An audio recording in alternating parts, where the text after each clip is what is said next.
ખેડૂત ભાઈઓ, આપણી સૌની મૂંઝવણ જેવી કપાસ, ડુંગળી આ મુખ્ય પાકોના ભાવોને લઈને છે, એવી જ મૂંઝવણ આપણી મગફળી જેવા આપણા ગુજરાતના મુખ્ય પાકના ભાવને લઈને આપણી આ વર્ષ દરમિયાન રહી છે, સિઝનની શરૂઆતથી અત્યાર સુધી. હજી પણ નજીકના દિવસોમાં સુધારા લક્ષી કોઈ ફેરફાર ભાવોમાં આવી શકે કે કેમ, આ એક સવાલ આપણા મનમાં, આપણા ખેડૂતોના મનમાં, ખાસ કરીને જે લોકોની પાસે મગફળીનું ઉત્પાદન છે, જે ખેડૂતો પાસે, આ દરેક ખેડૂતના મનમાં આ એક સવાલ સ્વાભાવિક રીતે હોય છે. હવે આ જે સવાલ આપણો હોય છે, એની સાથે બજારના જે કાંઈ પરિબળો જોડાયેલા હોય, એ પરિબળો પૈકી સૌથી અગત્યનું બળ જે કાંઈ હોય છે, એ હોય છે આપણા તરફથી પુરવઠો અને સરકાર તરફથી બજારને બનાવી રાખવા માટે મળતો સહકાર. આ બે વસ્તુ એક આપણે મેન્ટેન કરી શકીએ છીએ અને એકને સરકાર મેન્ટેન કરી શકે છે.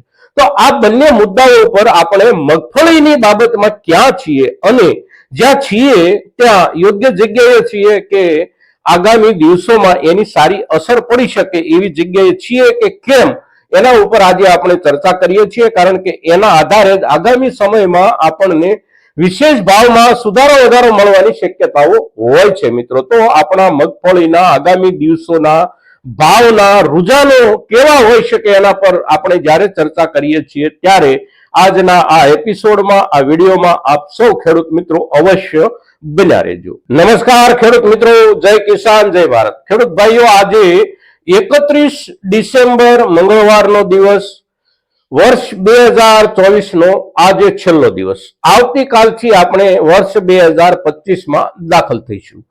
હવે વર્ષ બદલાઈ જાય, તિથિઓ બદલાઈ જાય, તારીખો બદલાઈ જાય, પણ પરિસ્થિતિ આપણી જે નથી બદલાતી ખેડૂત તરીકેની, આ આપણા માટે ચિંતાજનક હોય છે. પૂરી દુનિયા આજે નવું વર્ષ ઉજવશે, પણ આપણા માટે જૂના વર્ષમાં માર્કેટિંગ યાર્ડમાં ઠાલવેલો કપાસ, જૂના વર્ષમાં માર્કેટિંગ યાર્ડમાં ઠાલવેલી મગફળી, કે જૂના વર્ષમાં એટલે કે 25, 27, 28 તારીખે માર્કેટિંગ યાર્ડના ખૂણામાં ખુલ્લા આકાશ નીચે ઠલવેલો આપણો ડુંગળીનો પાક નવા વર્ષના દિવસોમાં શું ભાવથી વેચાશે એની આપણી પાસે કોઈ ખાતરી નથી, કોઈ ગેરંટી નથી. હવે આ પરિસ્થિતિમાં મગફળી જેવા પાકને લઈને આપણે અત્યારે ક્યાં છીએ? તો ભાવની સ્થિતિને સૌથી પહેલા આપણે જોઈ લઈએ તો છેલ્લા 1 મહિના દરમિયાન આપણા મગફળીના ભાવમાં 1 રૂપિયાનો પણ વધારો આવ્યો નથી. આપણે જે પૈસામાં 1 મહિના પહેલા વેચતા હતા એ જ રૂપિયામાં અત્યારે આપણે વેચી રહ્યા છીએ. સારામાં સારો માલ આપણો હોય તો ખુલ્લા બજારમાં આપણને મહત્તમ 1200 રૂપિયા સારામાં સારા માલના મળી રહ્યા છે અને આપણી શરૂઆત લગભગ 800 રૂપિયાથી થાય છે. આ વર્ષમાં ચોમાસાના છેલ્લા મહિનાઓ દરમિયાન કે જ્યારે મગફળીનો પાક પાકીને તૈયાર થઈ ગયો હતો, ત્યારે જે 2 અતિવૃષ્ટિઓ થઈ એના કારણે મગફળીના પાક પર આપણને જે કાંઈ નુકસાની લાયક અસર થઈ હતી, એ માલ બજારમાં આજે આપણને 750 રૂપિયા કે 800 રૂપિયા સુધીના ભાવ આપી રહ્યો છે. અને ત્યાર પછી સારા વાતાવરણમાં જે માલ તૈયાર થયો અને સારો પાકી અને આપણી પાસે આવ્યો, એના ભાવ આપણને મહત્તમ 1100 થી શરૂ થઈ અને 1200 રૂપિયા પૂરા થઈ જાય છે. સરકારે જે જાહેર કરેલો ટેકાનો ભાવ છે, એ ટેકાનો ભાવ સરકારના ચોપડા સિવાય ક્યાંય આપણને જોવા નથી મળતો. સરકારે ભાવ જે જાહેર કર્યો છે એમએસપી, એ તો 1356 રૂપિયા છે અને 1356 રૂપિયામાં આપણો માલ કોઈ ખેડૂતનો વેચાયો હોય એવું હમણાં તો આપણી જાણમાં માર્કેટિંગ યાર્ડના સમાચારો પ્રમાણે આવ્યું નથી. હવે સરકાર કેટલો માલ ખરીદે છે? તો સરકાર જે માલ ખરીદે છે એના જે આંકડાઓ અત્યારે જે છેલ્લા 3-4 દિવસ દરમિયાન આવવાની શરૂઆત થઈ છે, એ આંકડાઓ એવું કહે છે કે સરકાર હજી 3 લાખ ટન મગફળીની ખરીદી ગુજરાતમાંથી ગુજકો માસોલ મારફત કરી શકી નથી. એનો આંકડો પણ 3 લાખ ટનની અંદરનો છે. 3 લાખ ટનની અંદર સરકારે ખરીદી કરી હોય તો આપણા કુલ ઉત્પાદનમાંથી સરકારે કેટલો માલ ઉપાડ્યો? તો આ વર્ષમાં આપણું ખરીફ ઋતુનું મગફળીનું વાવેતર લગભગ 18 લાખ હેક્ટર આસપાસનું હતું અને સરેરાશ આપણા ઉત્પાદનના આંકડાને આપણે જોઈએ તો 1 હેક્ટરથી આપણને 2 ટન માલ આપણે લગભગ ઉત્પન્ન કરતા હોઈએ છીએ, એવરેજ સારી ખેતીમાં અને સારા વાતાવરણમાં. પછી એમાં કોઈ એટેક આવે અતિવૃષ્ટિનો કે આવું બધું જયારે થાય ત્યારે એમાં ઘટ પડતી હોય છે. પણ આ વર્ષે આપણે 1 હેક્ટરે 2 ટન દીઠ ગણીને ચાલીએ તો પણ 35 લાખ આસપાસ ટન આપણા મગફળીના ઉત્પાદનનો આંકડો પહોંચે. એમાંથી સરકારે 2,70,000 75,000 ટન કે 80,000 ટન માલ ખરીદ કર્યો હોય તો માત્ર 8% માલ સરકારે ખરીદ કર્યો છે અત્યાર સુધીમાં બજારમાંથી આપણી પાસેથી. હવે માત્ર 8% માલ સરકાર ખરીદ કરે તો સરકારને જે ગુણવત્તાનો માલ જોઈએ છે એ ગુણવત્તાનો માલ પણ આપણા ખેડૂતો પાસે આપણે જોઈએ, સમજીએ અને વિચારીએ સ્વાભાવિક રીતે તો પણ ઓછામાં ઓછો 30% જેટલો માલ આપણી પાસે હોય કે સરકાર જે ક્વોલિટી ખરીદે છે એ ક્વોલિટીનો પણ, એટલે જે ક્વોલિટીનો માલ સરકાર ખરીદે છે એ પ્રકારની ક્વોલિટીનો આપણી પાસે જે ઉત્પાદિત માલ છે એમાંથી પણ સરકારે માત્ર 25 થી 30% જેટલો જ માલ આપણી પાસેથી ખરીદ્યો છે, કોઈને કોઈ બાના નીચે. અને સરકારના બાનાઓ તો હાસ્યાસ્પદ હોય છે ક્યારેક ક્યારેક. રાજસ્થાનમાં પણ આ પરિસ્થિતિ હમણાં આપણને જોવા મળી, એમપીમાં પણ જોવા મળી અને આપણા ગુજરાતમાં પણ આ પરિસ્થિતિ આપણને જોવા મળી રહી છે કે છેલ્લે સરકાર એવું પણ બાનું કાઢે કે બારદાન નથી. જે સરકાર પાસે ખરીદી માટેના બારદાન ન હોય એ સરકાર પાસેથી આપણે વિશેષ અપેક્ષાઓ શું રાખી શકીએ? પણ સરકાર નાટકના રૂપમાં થોડું ઘણું ખરીદે છે અને આપણે બજારમાં કઈ નથી મળતું તો સરકારની લાઈનમાં ઉભા રહ્યા વિના આપણી પાસે છૂટકો નથી. એટલે આપણે સરકારની લાઈનમાં ઉભા રહીએ છીએ, થોડો ઘણો માલ આપણો કપાય છે પણ બજાર પર એની અસર નથી થતી. બજાર પર એની અસર થવા માટે સરકારની ખરીદી મોટી થાય. સરકારે 8% જેટલો માલ ખરીદ્યો છે એની સામે આપણા ઉત્પાદનના 15 થી 20% સુધી કે 25% સુધી જો સરકાર પહોંચી ગઈ હોત આ સમયગાળા દરમિયાન તો સરકારના જે એમએસપી ના આંકડા છે ત્યાં સુધી આપણો માલ ખુલ્લા બજારમાં પણ વેચાવા માંડ્યો હોત. સાથોસાથ ભાવમાં જો સુધારો આપણને દેખાતો હોય તો આપણા તરફથી જે માલ બજારમાં જઈ રહ્યો છે આ માલમાં પણ કાપ આવે. આપણો સમૃદ્ધ ખેડૂતો જે કોઈ છે જેમની પાસે આર્થિક સદ્ધરતા છે અને સાથોસાથ માલને લાંબા સમય સુધી સંગ્રહ કરવા માટેના ગોડાઉનો જેમની પાસે છે, વ્યવસ્થા જેમની પાસે છે,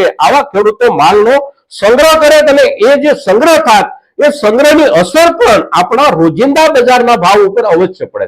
અત્યારે પરિસ્થિતિ એવી થઈ છે કે સરકાર ખરીદતી નથી એટલે આગામી દિવસોમાં લાંબા ગાળા સુધી ભાવ નહીં વધવાની જે આપણને બીક બેસી ગઈ છે એ બીકના કારણે જે ખેડૂતોને જરૂર નથી અત્યારે વેચી દેવાની આવા ખેડૂતો પણ એવું વિચારે છે કે નીકળી જઈએ ભાઈ મગફળીમાંથી, આ વર્ષે આપણને વિશેષ ભાવ મળવાની કોઈ શક્યતા નથી. રોજે રોજ થોડો થોડો ઘસારો તો સંગ્રહ કરેલા માલમાં થતો જ હોય છે. તો એ ઘસારાથી બચવા માટે પણ આપણો સમૃદ્ધ ખેડૂત માલ માર્કેટમાં વેચી રહ્યો છે અને એની અસર નીચે બજારમાં માલની જરૂરિયાત કરતા હજી પણ જથ્થો વધારે આવી રહ્યો છે અને જથ્થો જે વધારે આવી રહ્યો છે એ જ બતાવે છે કે ભાવ વધવાની દિશામાં આગળ જઈ શકતા નથી. સરકારની ખરીદી જો સારી નીકળી હોત અને સરકારે ઝડપથી માલની ખરીદી કરી હોત તો એની અસર બજાર પર ખૂબ મોટી પડવાની શક્યતા હતી પણ એવું થઈ શક્યું નથી. પરિણામે આપણા સદ્ધર ખેડૂતો તરફથી પણ માલનો પુરવઠો બજાર તરફ જઈ રહ્યો છે.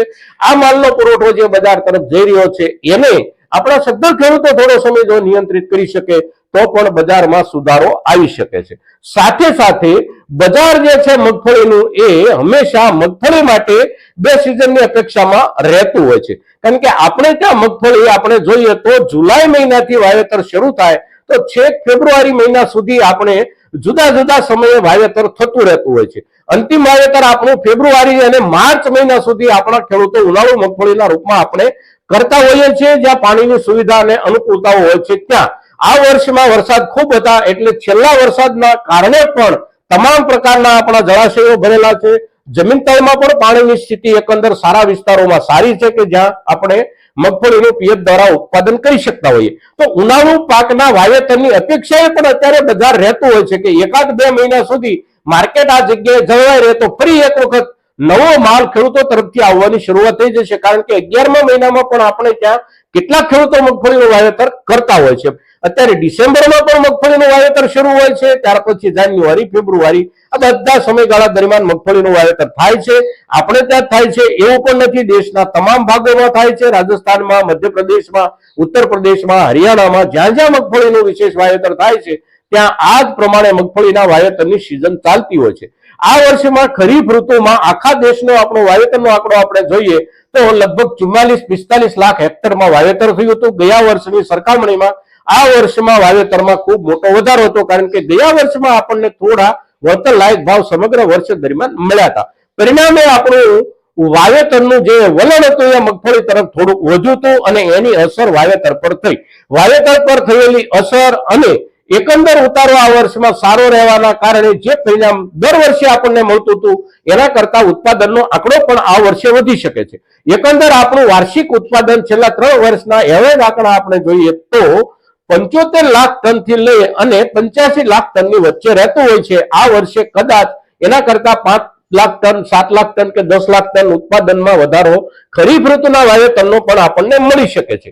ત્યારબાદ નવું જે વાવેતર થયું હોય ને હજી પણ આગામી સમયમાં જે નવું વાવેતર થવાની શક્યતાઓ દેખાતી હોય, જે વિસ્તારોમાં પિયતની સુવિધા હોય ત્યાં, તો આ દરેક વિસ્તારોમાંથી નવું વાવેતર, નવો માલ આવશે. આ અપેક્ષાએ બજાર અત્યારે જ્યાં છે ત્યાં ગોઠવાઈને બેઠું છે.